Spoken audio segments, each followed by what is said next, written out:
they don't bother us. You know what I'm saying? This is why we live. You know? See, this is what we live at. You know what I'm saying? The people, man, come down here because it's a hard problem. Every Friday, we got to pack our shit, moving around. You know, we got rights. We got constitutional rights. So tell us a little bit about, what kind of harassment you guys have seen from the with cops. The police. Yeah. Like, they come down here and talk about taking our tents. They talk about doing what they're going to do to us. We ain't going to allow that. You said that's every Friday they make you do that? Every Friday they come down here, we got to move our tent. You know what I'm saying? What are some of the reasons that they give, like, for why you got to do that? I don't know. They don't give us reasons. You know what I'm saying? They don't give us reasons. What do you think the city should be doing instead of like, forcing you guys to the city move? want us out of here to find us a place to live. You know what I'm saying? Find us a place to live. They got people, man. I know people from out here a long time ago when I was out here. You know what I'm saying? They take everybody out here got income. What about the people who ain't got no income? What y'all doing for them? But your people out there, police out there, the city out there, ain't trying to help nobody out here. You know what I'm saying? It's bogus. Okay? I've been out here too many winters. My name is Lil John, man. I'm telling you today, because housing is a human right.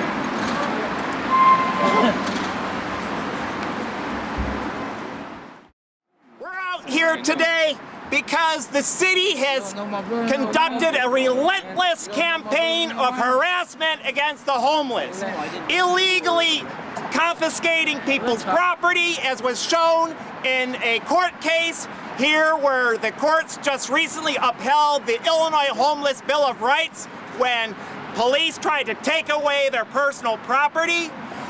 We have seen sweeps right down here every Friday starting a few weeks ago and supposedly going through the middle of October. These sweeps done under the guise of cleanings are nothing short of harassment. That's right. We've seen the wipeout of the Stewart School Tent City, again by the city, favoring private developers, basically giving away a public pedestrian mall so they could clean out the homeless. And we have to say that this cannot stand. That we are going to be out here, we're going to be marching, we're going to be demanding until this illegal, unconstitutional harassment of the homeless ends. That's our first demand. The second demand is extending full funding to preserve our existing low-income housing stock. We've lost over 1,000 units of SRO housing in this ward, more than the rest of the city combined under our current Alderman Cappleman. And that's got to stop. We have got a shelter right over here at 941 West Lawrence, which for lack of a mere $100,000 for the entire fiscal year 2017 will close down unless someone makes up the gap. And yet we've got $15.8 million slated to go to wealthy luxury high-rises, and yet they can't come up with a mere $100,000 to keep a shelter open for an entire year. That has got to stop. That's right. That's what I'm talking We about. need the city to not only stop the destruction of low-income housing options, we need to expand the housing options. The reason why we got developments like Lathrop Housing and others around this city in the 1930s was because people demanded it, and they forced the resources out of the wealthy, and that's what we're going to need to do, because we've had a few decades now of destruction of low-income housing. We need to build up the low-income housing stock, because not only will low-income people benefit, everyone who is part of the 99% will benefit, because When you destroy low-income housing stock, you basically, it's market capitalism, okay? Many more people chasing fewer units, everyone's rents go up. So when you hear about the destruction of CHA housing and they try to tell you it's those other people, red, poor, and black people, say it's bullshit because we all suffer from that. All of our rents go up. Yes! We've got to end public funding for luxury housing. It is an insult that a few hundred yards away from these tent encampments, they're proposing to give $15.8 million to luxury high-rises where one bedrooms rent for $2,000 a month. It's ridiculous. Finally, we've got a phony democracy in this ward. Totally phony. Yes. And one of the things we need to begin to correct that is for the zoning committee, the zoning and land use committee, to not be packed with a bunch of wealthy white owners of property. We need to reflect the diversity of this ward, which is poor people, it's middle income people, it's black, it's white, it's Asian, it's Hispanic. We need to reflect that diversity in our ward. I am a homeless resident under the Lawrence Viaduct. I live there with my husband, and currently the first and foremost thing on my mind is our only shelter from the elements is being taken away. It's a tent. I know for y'all it's not too much, but for us it provides safety. It provides some privacy, some dignity, as the current system in place to help those who need a hand up and not a hand out is just not there. I believe that information and revealing the truth about the current state of our shelter system is very important.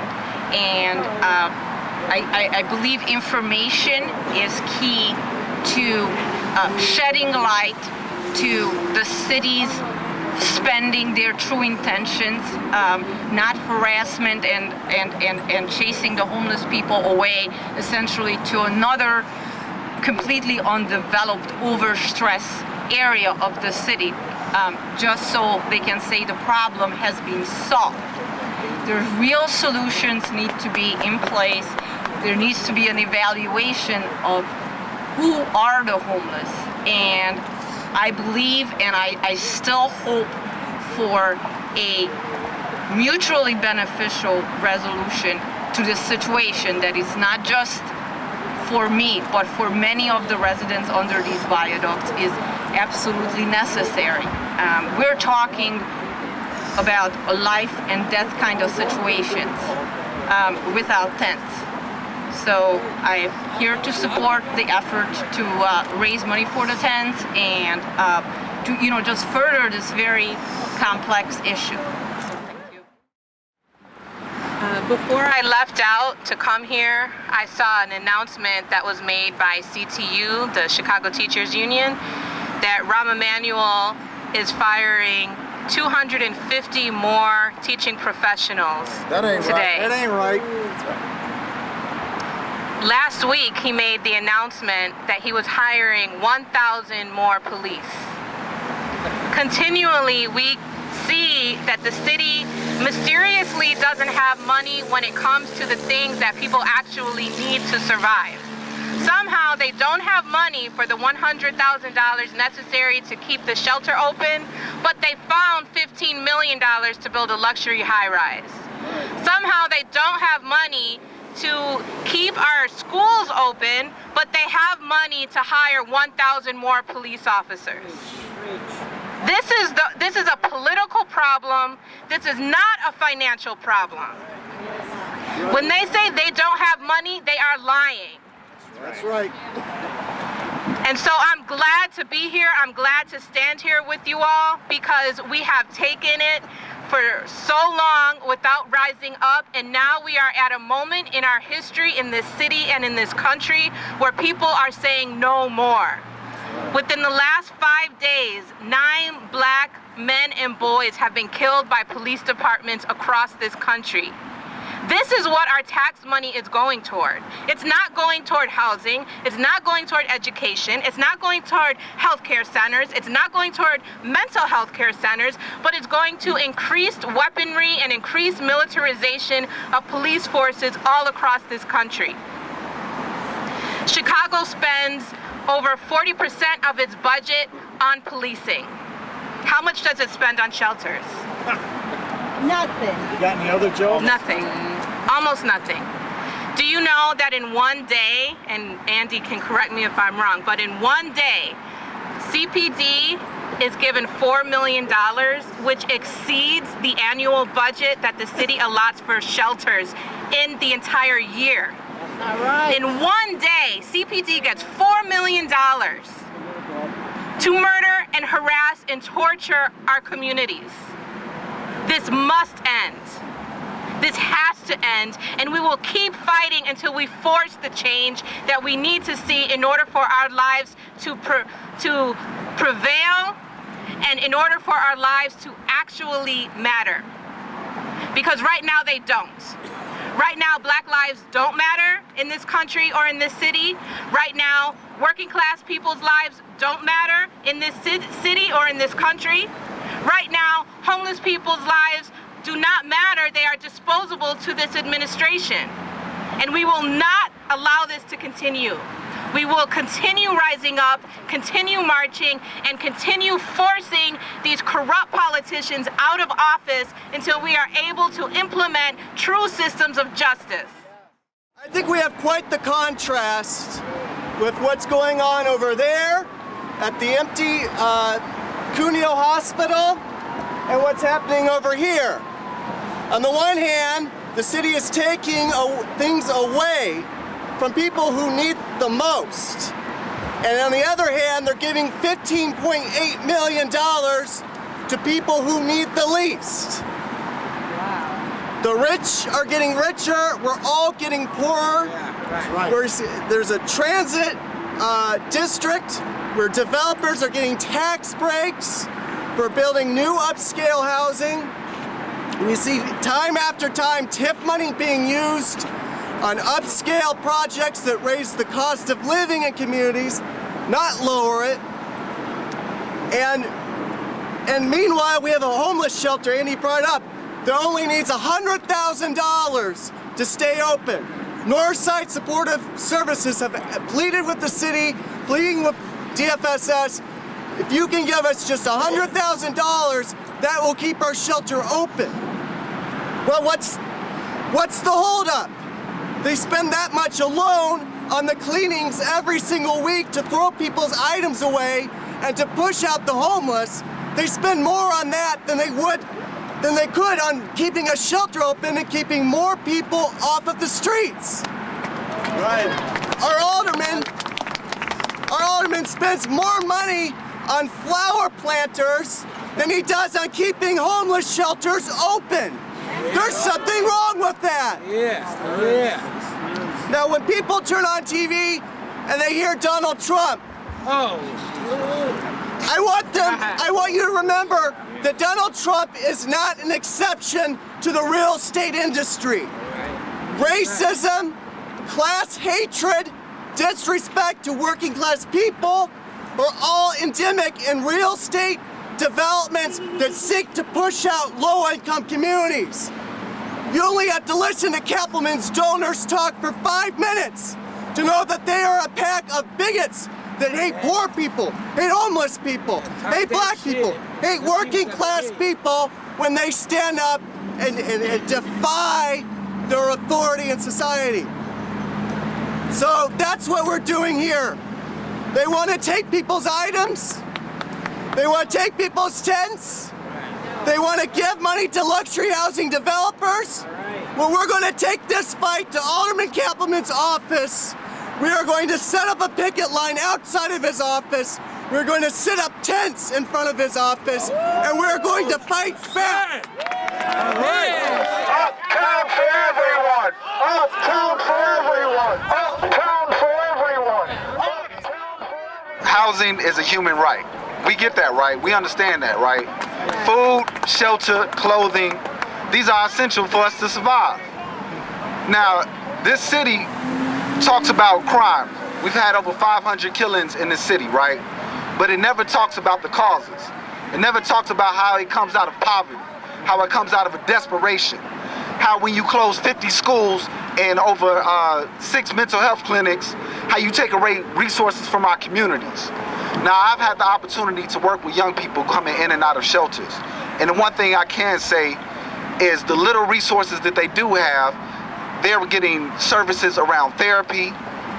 They're given a sense of safety. They're given a space to feel love. And these things are essential for people to prosper. But when you take this away from people, you leave people with very limited options. When you put people out in the street trying to hustle, trying to survive, what do you expect is going to happen, right? So we have to fight for our homeless. We have to fight for our most marginalized. We have to fight for our most disenfranchised because they are a reflection of us. If we don't uplift and love and center the people that are most vulnerable, then we have to look at ourselves. Now, this isn't a moral issue because the city and these capitalists have showed that they don't care. There is no empathy. In fact, I call them psychopaths because there is no love and compassion for people, especially people of color, especially poor people. So this fight is one that we have to convince our brothers and sisters that they have to take up because it's us, power to the people, that's gonna make this change happen. But we can't do this alone. We need each and every one of y'all to step up.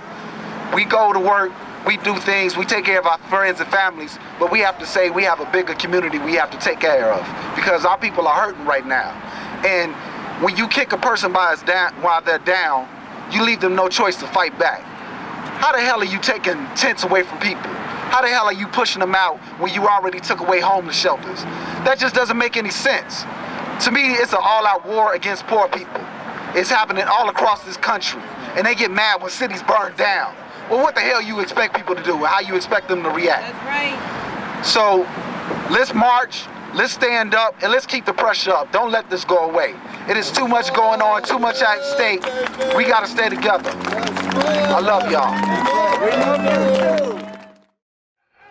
Okay, hold up here, folks. We're standing in front of what until Monday was a public pedestrian mall. People said they wanted low-income housing, they wanted community centers, they wanted stuff for the people of Uptown that have been taking on the chin for the last half-decade. And so what did they do?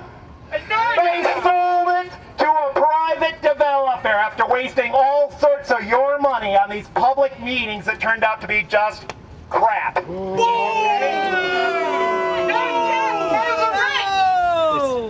They spent $10 million renovating the school, and then they sold it to a developer for $5 million. Wow. Tax money. That's my tent right there. That last tent standing is my tent. I was here when they came here and did this. With my wife. And there was other females out here too. Anyway, here what's happening, they're using another city racket. It's a new racket, so everybody in any community around the city should keep your eye on this.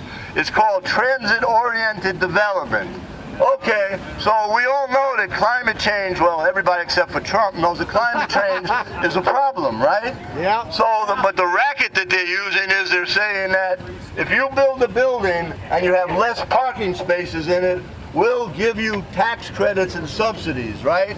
And the person who's planning on building this building, he's going to tear this down with 25 people worth and all of us shop at, and he's going to put up a high-rise of 197 units. And when we asked them at the phony baloney Cappleman White Citizens Council, all white property owner zoning committee meeting, when we asked the developer, well, what do you think the rents are going to be? He said, well, I can't tell you, it's up to the market.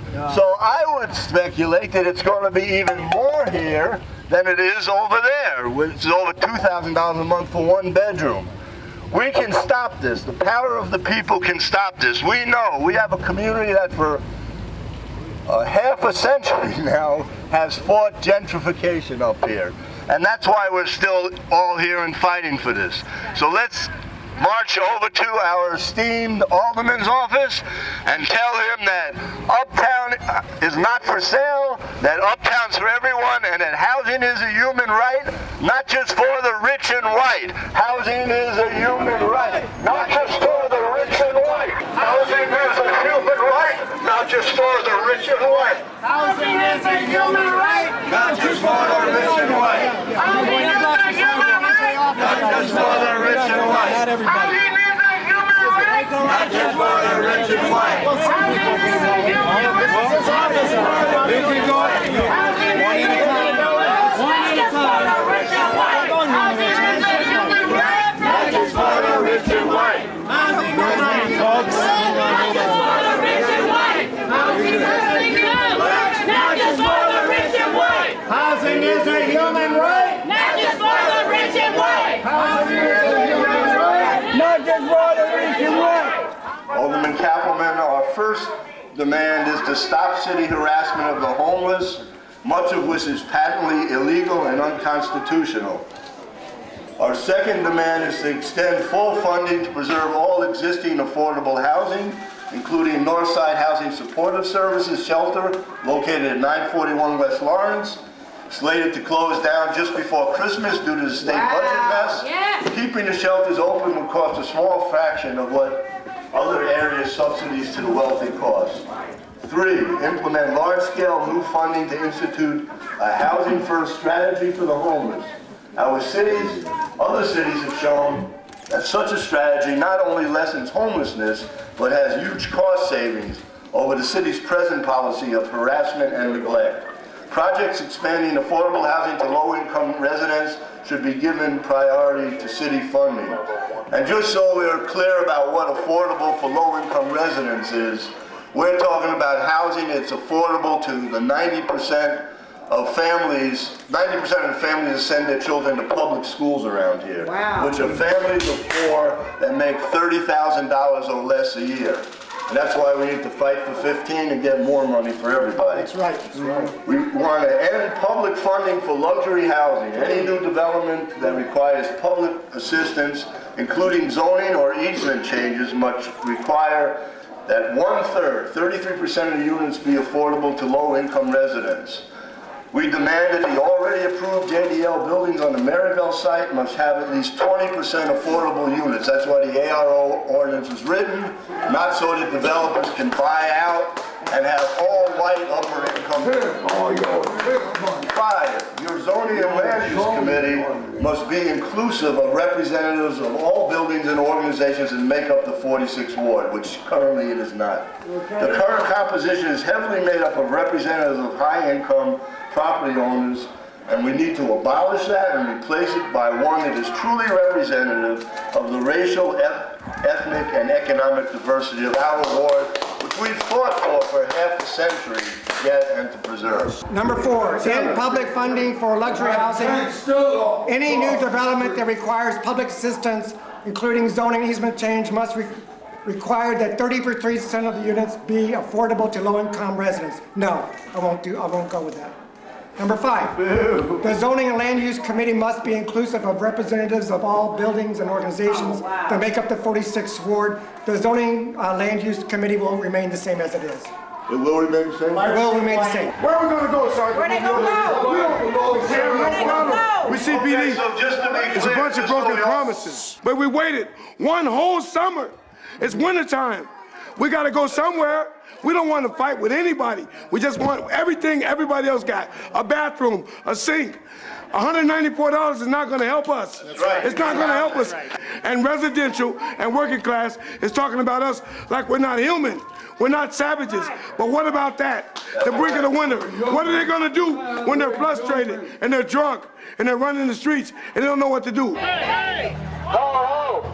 Cappleman has got to go! This gentrification thing's been going on all over the city. Right. The same thing happened with the Lawrence house, which I stayed in. The same thing happened with the Sheffield house, which I stayed in. It also happened with the projects, Cabrini Green, you know, all the projects around Chicago, you know. And I just don't understand, you know, why can't you just help these people out, Alderman? Why can't you just help these people out? Homeless people have a right too. You know what I'm saying? If you're not gonna speak to the people that's your age, at least speak to the people that's younger. It's people that need to